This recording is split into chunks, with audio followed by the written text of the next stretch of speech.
Bismillahirrahmanirrahim. Assalamualaikum warahmatullahi wabarakatuh. Alhamdulillahirabbil alamin. Asyhadu alla ilaha illallahul malikul haqqul mubin wa asyhadu anna Muhammadan abduhu wa rasuluh sadiqul wa'dil amin. Amma ba'd. Puji syukur kita panjatkan kehadirat Allah yang Maha Kuasa atas ridhonya sehingga kita bisa kembali belajar secara daring. Salawat serta salam tetap tercurah kepada baginda Rasulullah Muhammad sallallahu alaihi wasallam, kepada keluarganya, sahabat-sahabatnya, serta para pengikutnya. Allahumma salli ala Sayyidina Muhammad wa alihi wasallim. Sebelum kita memulai materi pelajaran, sebaiknya kita berdoa dulu agar apa yang kita pelajari mendapat berkah. Doa dimulai.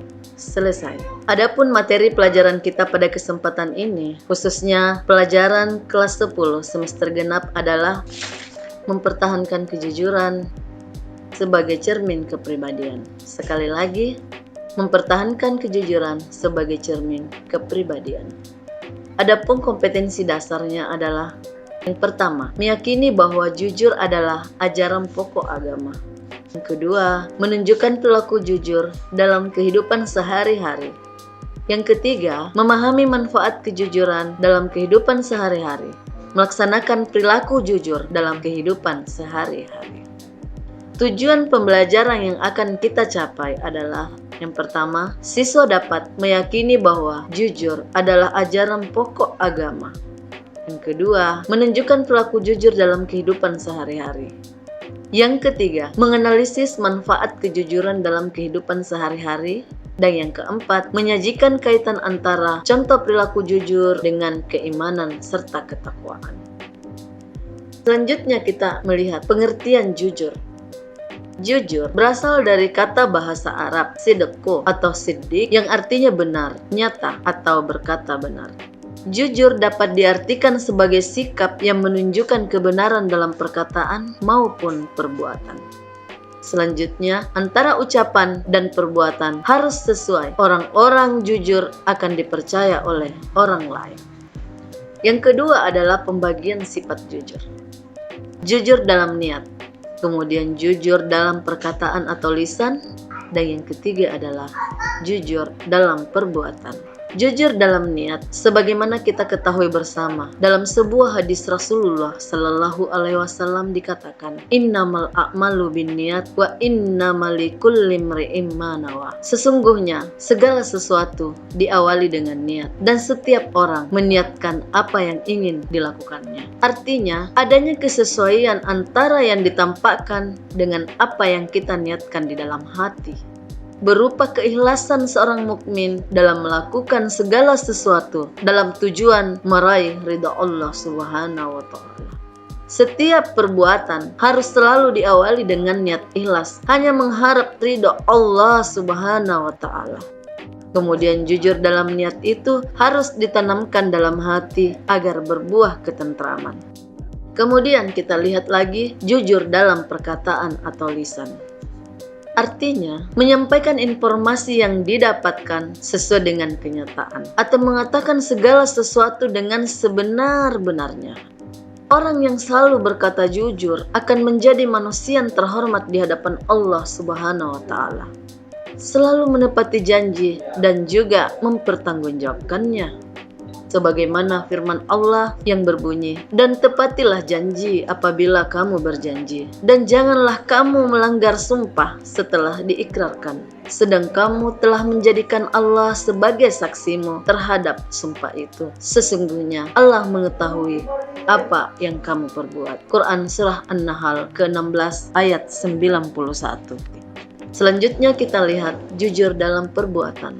Artinya, apa yang diniatkan dalam hati dan diucapkan dengan lisan benar-benar kita buktikan dengan perbuatan atau tindakan. Melaksanakan suatu perbuatan harus sesuai yang diridai Allah Subhanahu wa taala.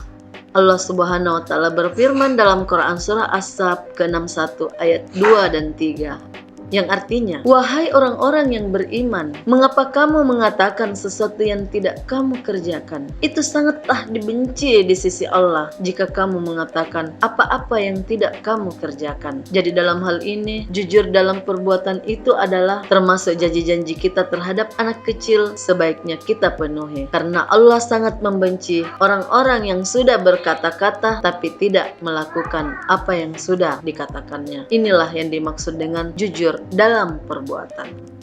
Anak-anakku sekalian, dalam Al-Quran terdapat banyak ayat tentang kejujuran. Dalil kejujuran dalam Quran surah Al-Ma'idah ke-5 ayat 8 berbunyi, A'udzu billahi minasyaitonir rajim. Bismillahirrahmanirrahim. Ya ayyuhalladzina amanu kunu qawwamina lillahi suhada'a bil qisti wala yajrimannakum sana'anu qaumin alla ta'dilu i'dilu wa aqrabu littaqwa wattaqullaha innallaha birum bima ta'malun. Shadaqallahul azim. Yang artinya, wahai orang-orang yang beriman, jadilah kamu sebagai penegak keadilan karena Allah ketika menjadi saksi dengan adil, dan janganlah kebencianmu terhadap suatu kaum mendorong kamu untuk berlaku tidak adil. Berlaku adillah, karena adil itu lebih dekat kepada takwa. Dan bertakwalah kepada Allah, sesungguhnya Allah Maha Teliti terhadap apa yang kamu kerjakan. Sangat jelas di sini bahwa apabila kita berbuat jujur, maka kita akan berlaku adil. Karena sesungguhnya adil itu sendiri mendekatkan kita kepada takwa. Perilaku jujur dapat tumbuh dan kukuh karena terbiasa. Jika ingin menjadi orang yang terbiasa bersikap jujur, maka hendaknya bergaullah dengan orang-orang yang jujur pula. Karena hal ini dijelaskan oleh Allah Subhanahu wa Ta'ala dalam Quran surah At-Taubah ke-9 ayat 119 berbunyi, A'udzu billahi minasyaitonir rajim. Bismillahirrahmanirrahim. Ya ayyuhalladzina amanu taqullaha wa kunu ma'as-shadiqin. Artinya, wahai orang-orang yang beriman, bertakwalah kepada Allah dan bersamalah kamu dengan orang-orang yang benar. Selanjutnya, kita melihat hadis tentang kejujuran yang berbunyi, Alaikum bisidqi fa inna sidqa yahdi ilal birri wa innal birra yahdi ilal jannati wa ma yazalur rajulu yasduku wa yataharras sidqa hatta yuktaba indallahi siddiqan wa iyyakum wal kaziba fa innal kaziba yahdi ilal fujuri wa innal fujura yahdi ilan nari wa ma yazalur rajulu yakzibu wa yataharral kaziba hatta yuktaba indallahi kazzaba. Yang artinya, hendaklah engkau berlaku jujur karena kejujuran menuntunmu pada kebenaran dan kebenaran menuntunmu ke surga, dan senantiasa seseorang berlaku jujur dan selalu jujur sehingga dia tercatat di sisi Allah sebagai orang yang jujur. Dan hindarilah olehmu berlaku dusta karena kedustaan menuntunmu pada kejahatan dan kejahatan menuntunmu ke neraka, dan seseorang senantiasa berlaku dusta sehingga dia tercatat di sisi Allah selaku pendusta. Nauzubillahi min salik. Semoga kita dijauhkan dari sikap-sikap buruk seperti itu.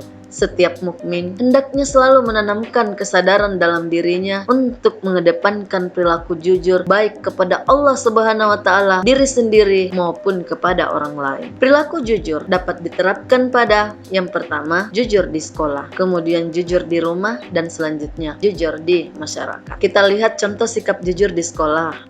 Yang pertama, mengerjakan tes ujian tanpa menyontek. Kedua, bertanya pada guru tentang apa yang belum kita pahami. Jadi kita jangan bohong. Kita berkata pada guru kita sudah paham padahal belum, atau tidak paham sudah paham. Jadi sejujurnya lah apa yang kita alami, itulah yang disampaikan kepada guru kita. Kemudian yang ketiga, meminta izin kepada guru jika akan keluar kelas. Saya kira kita bisa pahami bersama ananda sekalian bagaimana ketika kita ingin meminta izin kepada guru jika akan keluar kelas, kemudian tidak suka membolos, bahkan bolos tanpa ada alasan yang jelas. Selanjutnya kita lihat contoh sikap jujur di rumah. Meminta izin kepada orang tua jika ingin bepergian. Di sini perlu kita garis bawahi. Meminta izin kepada orang tua jika ingin bepergian, terkadang izinnya mengerjakan tugas yang diberikan oleh guru, tapi kemudian ternyata hanya untuk kegiatan berleha-leha tanpa manfaat. Itu juga perbuatan yang salah. Kemudian, selalu mengatakan apapun yang dialami dengan sejujurnya. Katakanlah apa yang kita lihat dengan sebenar-benarnya. Tak perlu menambahkan dan juga tak perlu mengurangi. Kemudian, contoh selanjutnya, menggunakan uang saku dengan sebaik-baiknya. Jadi ada kaitannya dengan hidup boros. Kalau kita ingin membeli sesuatu, yang manalah skala prioritas? Kemudian mengembalikan uang sisa belanja. Inilah contoh sikap jujur ketika kita berada di rumah. Selanjutnya, contoh sikap jujur di lingkungan masyarakat. Yang pertama, menepati janji yang sudah kita ucapkan. Ini yang paling penting. Kemudian, mengembalikan barang temuan kepada pemiliknya. Kita menemukan suatu barang, dompet, dan lain-lain. Ketika ada alamat yang ada tertera dalam dompet, kita kembalikan kepada si empunya. Selanjutnya, tidak berlaku curang saat bermain. Selanjutnya, kita lihat lagi membayar barang yang dibeli dengan harga yang sudah kita sepakati. Selanjutnya kita lihat kenapa kita mesti harus berlaku jujur. Hikmah atau buah kejujuran itu dalam diri pribadi kita apa ya? Kita lihat dulu. Yang pertama, kejujuran dapat membawa kebenaran. Kebenaran dapat mengantarkan seseorang ke surga. Surga itu adalah impian kita semua. Semua orang ingin masuk surga. Ternyata salah satu sifat yang paling bisa menuntun kita ke surga adalah nilai-nilai kejujuran. Maka berusahalah kita untuk selalu berlaku jujur, karena kejujuran itu membawa kita menuju jalan surga. Kemudian orang yang jujur akan memperoleh derajat tinggi bersama orang-orang yang soleh. Dan selanjutnya kejujuran membawa pada keberkahan. Dan selanjutnya dengan hidup jujur, hidup pun kita akan menjadi lebih tenang. Selanjutnya mari kita lihat kesimpulan pada materi pelajaran kita pada kesempatan ini. Yang pertama adalah jujur pada intinya adalah kesesuaian antara apa yang kita niatkan dalam hati, kita ucapkan dengan lisan, lalu kita kerjakan melalui anggota tubuh kita. Kejujuran yang harus diterapkan adalah kejujuran secara niat, lisan, dan dalam perbuatan, baik kepada Allah Subhanahu wa Ta'ala, kepada orang lain, maupun kepada diri kita sendiri. Sifat jujur adalah sifat para rasul dan orang-orang yang berilmu. Sehingga orang yang jujur termasuk orang-orang yang mulia, orang-orang yang ditinggikan derajatnya oleh Allah Subhanahu wa Ta'ala. Oleh karena itu, tanamkanlah kejujuran, karena kejujuran akan mendatangkan keberkahan dan keselamatan bagi pelakunya, baik di dunia maupun di akhirat. Lawan jujur adalah dusta. Orang yang berdusta tidak akan dipercaya oleh orang lain, karena dusta atau bohong menempati derajat yang paling rendah. Seseorang yang dianggap sebagai pembohong besar, dia berbohong atas nama Allah Subhanahu wa Ta'ala. Contoh orang yang mengaku sebagai nabi atau nabi palsu adalah Musailama al-Kazzab. Olehnya itu, materi kita cukup sampai di sini. Kepada Ananda saya berikan tugas, Ananda sekalian carilah kisah tentang Musailama al-Kazzab. Cari tahu kisah tersebut, kemudian analisis hal-hal yang harus Anda hindari berdasarkan kisah tersebut. Sekian dan terima kasih. Mudah-mudahan materi pelajaran kita pada kesempatan ini mendapat berkah di sisi kebesaran Allah Subhanahu wa Ta'ala. Wallahul muwaffiq ila aqwamit thariq. Assalamualaikum warahmatullahi wabarakatuh.